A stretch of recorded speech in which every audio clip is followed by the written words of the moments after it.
Hello students, welcome to study Chakra. तो finally आपका biology का भी इंपॉर्टेंट क्वेश्चंस आ चुका है उन बच्चों के लिए जो महाराष्ट्र स्टेट बोर्ड का एग्जाम देने वाले हैं 12th स्टैंडर्ड का 2023 में फेब में। ठीक है।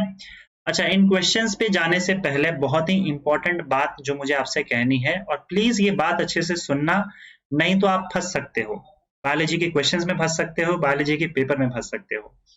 बात यह है कि जब मैं इन क्वेश्चंस को बना रहा था पूरे लिस्ट को, और मुझे काफी टाइम लग गया क्योंकि मुझे बहुत सारी दिक्कतें आई। वो दिक्कतें मैं आपको बता रहा हूँ, आप ध्यान से सुनना। पहली चीज तो ये कि बायोलॉजी का कंटेंट इतना ज्यादा है, बायोलॉजी का सिलेबस इतना बड़ा है कि इन एग्जाम वालों को, बोर्ड वालों को हर साल कुछ ना कुछ नया मिल जाता है क्वेश्चन पूछने के लिए। दूसरी बात ये कि क्वेश्चन कहीं से भी बुक में से पूछते हैं। बहुत कम क्वेश्चंस रिपीट हुए हैं, बहुत कम क्वेश्चंस, और सिर्फ आप वही क्वेश्चन करोगे तो आपके मार्क्स ढंग से नहीं आएंगे। तो लगभग आपको पूरा का पूरा सिलेबस तो कवर करना पड़ेगा। अच्छा, ये जो क्वेश्चंस है, आपको क्वेश्चंस भी बहुत सारे मिलेंगे।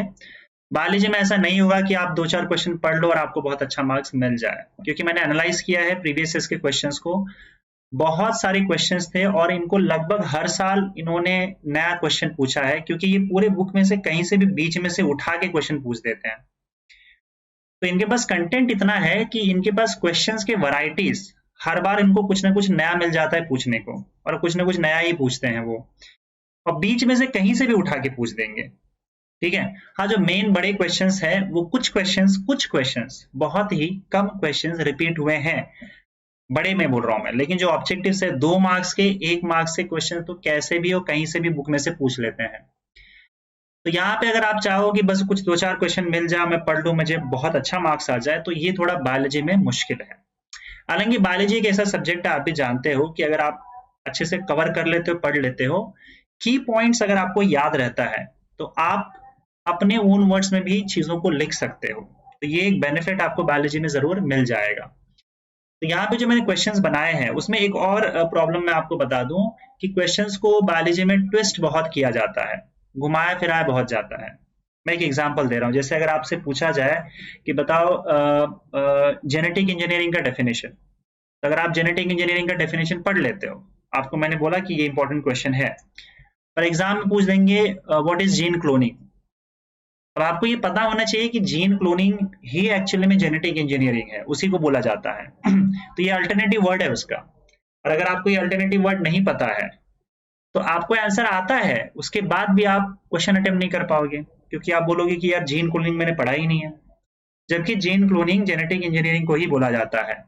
ऐसे बहुत सारे अल्टरनेटिव वर्ड्स आपको दिख जाएंगे, वो क्वेश्चन घुमा देते हैं, वो डायरेक्ट क्वेश्चन नहीं पूछते हैं।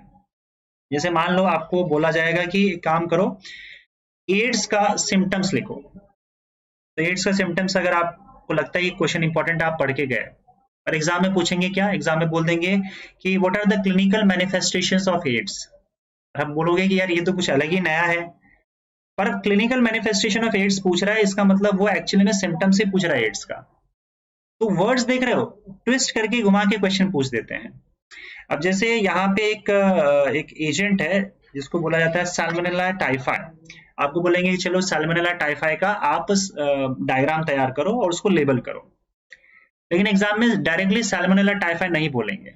वो क्या बोलेंगे एग्जाम में, sketch a label diagram of causative agent of typhoid. मतलब टाइफॉइड कॉज करने वाला जो एजेंट है उसका डायग्राम बनाओ।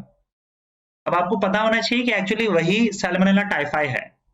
समझे? तो किस तरीके से क्वेश्चन थोड़ा सा ट्विस्ट करके पूछते हैं, और हर बार क्वेश्चन ट्विस्ट किया है उन्होंने, डायरेक्ट सही से क्वेश्चन पूछते नहीं है, उनकी आदत नहीं है बायोलॉजी वालों की।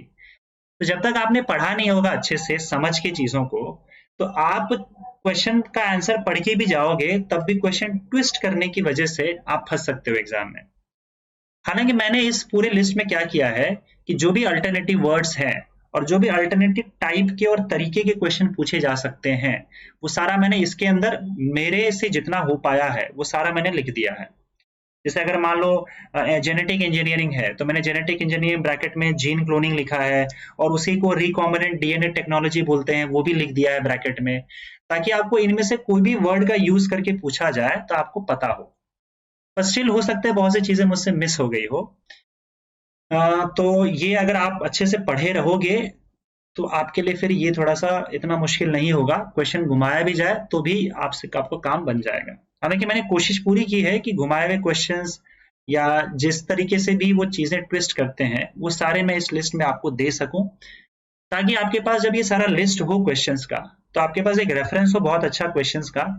जब आप पढ़ो अच्छे से, अगर आपको बायोलॉजी देखो अच्छे से पढ़ना होगा और लगभग पूरा कवर करना होगा, तो आपके पास जो क्वेश्चंस होगा तो आप क्वेश्चंस को ट्विस्ट करके जो पूछे जाते हैं जिसमें बच्चे फंसते हैं उसमें आप ना फंसो, क्योंकि आपके पास क्वेश्चन का लिस्ट है और बहुत ही अच्छा गाइडेंस होगा कि किस तरीके से क्वेश्चन पूछे जाते हैं और मुझे कैसे आंसर लिखना है। तो उस मामले में ये क्वेश्चन का लिस्ट आपके लिए बहुत बहुत हेल्पफुल होगा, नहीं तो आने के बाद भी आप फंस जाओगे, समझे। तो ये इसलिए बायोलॉजी के क्वेश्चंस आपके लिए काफी इंपॉर्टेंट होंगे, इसलिए नहीं कि आपको बहुत कम पढ़ना पड़े, इसलिए कि पढ़ने के बाद भी फंस जाओगे एग्जाम में। तो आपके पास क्वेश्चंस तो होना चाहिए ना कि किस तरीके से पूछा जाता है। तो ये क्वेश्चंस काफी टाइम मुझे लग गया सारी चीजों को टटोलने में, तो होपफुली आपके लिए काफी हेल्पफुल होगा। तो आइए आते हैं इन क्वेश्चंस में, देख लेते हैं क्या है ये क्वेश्चंस। तो देखो फर्स्ट चैप्टर आपको यहाँ पे दिख रहा है।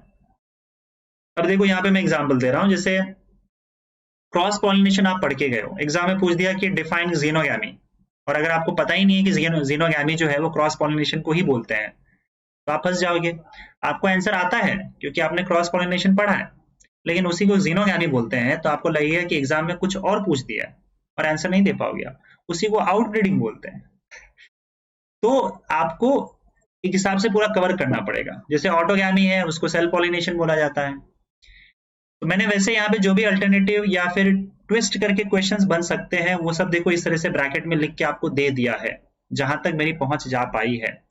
हालांकि मैंने पूरा का पूरा हर चीज पढ़ा नहीं है, लेकिन एक हफ्ते में मैंने सारा एनालाइज किया हुआ है। टेक्स्ट बुक में काफी मैंने खंगाला है टेक्स्ट बुक को, जहां जो वर्ड्स जितनी भी पॉसिबिलिटीज थी मैंने पूरी कोशिश की है कि मैंने उसमें डाल दिया है, ताकि आप क्वेश्चंस ट्विस्ट होने की वजह से कहीं फंसो ना।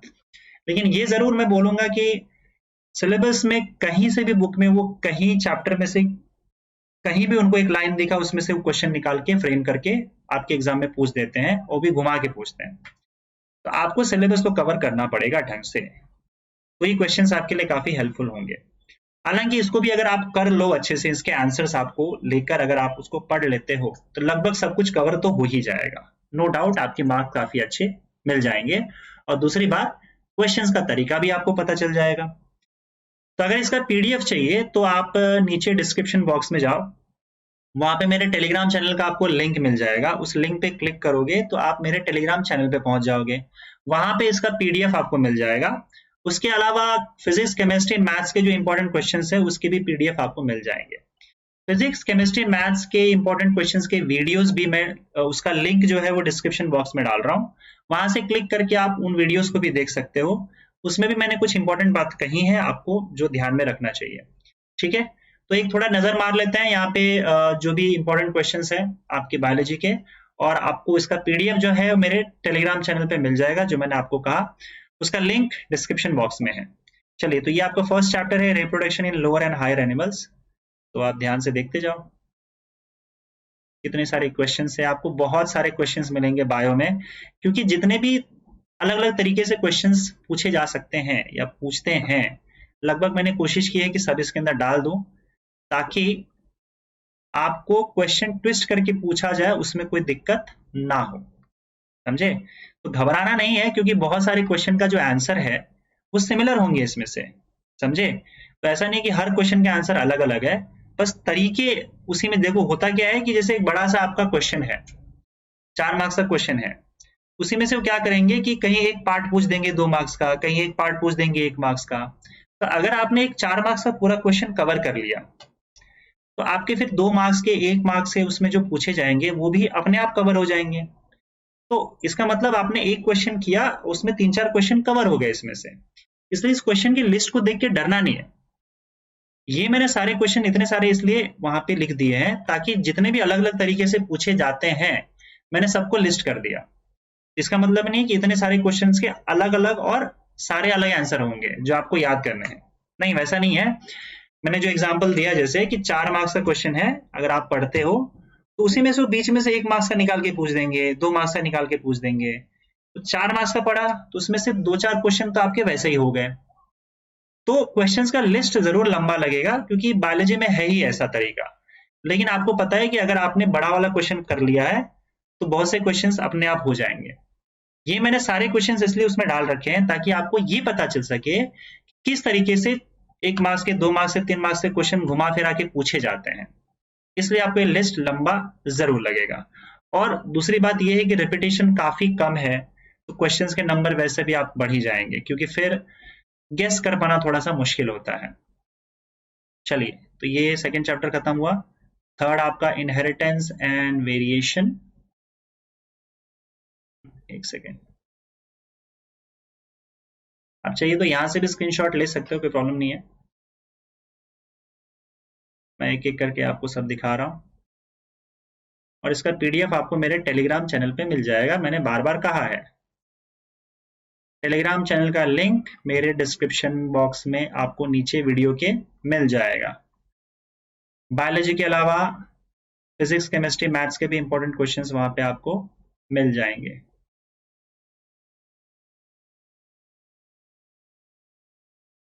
ये है 5th chapter.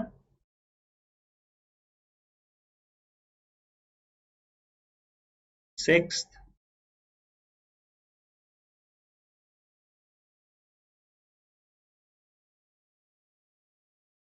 Seventh chapter,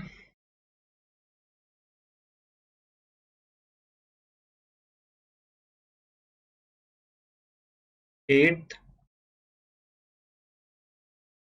questions तो भाई हैं काफी, पढ़ना पड़ेगा आपको अच्छे से बायो।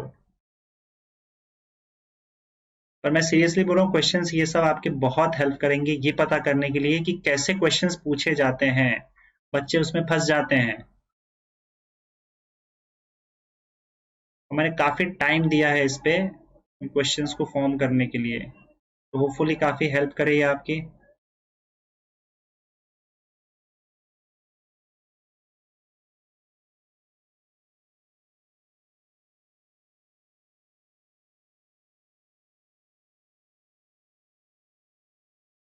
एक सेकेंड, आप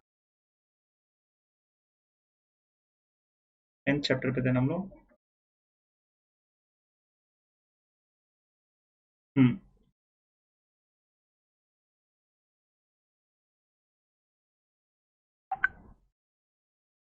सॉरी, ये रहा 11th चैप्टर। 11th चैप्टर में काफी क्वेश्चंस बने थे।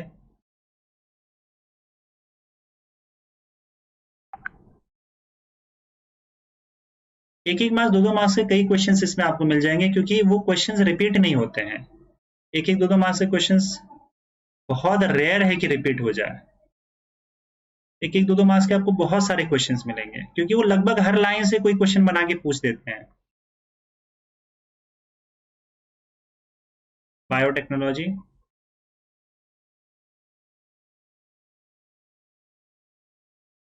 ऑर्गेनिजम्स एंड पॉपुलेशन,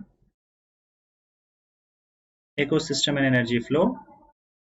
लास्ट के 3 चैप्टर्स जो है वो सेल्फ स्टडी जैसा है और क्वेश्चंस भी कम हैं, तो आप लास्ट के 3 चैप्टर्स तो बिल्कुल भी मत छोड़ना, उसे बहुत अच्छे से कर लेना।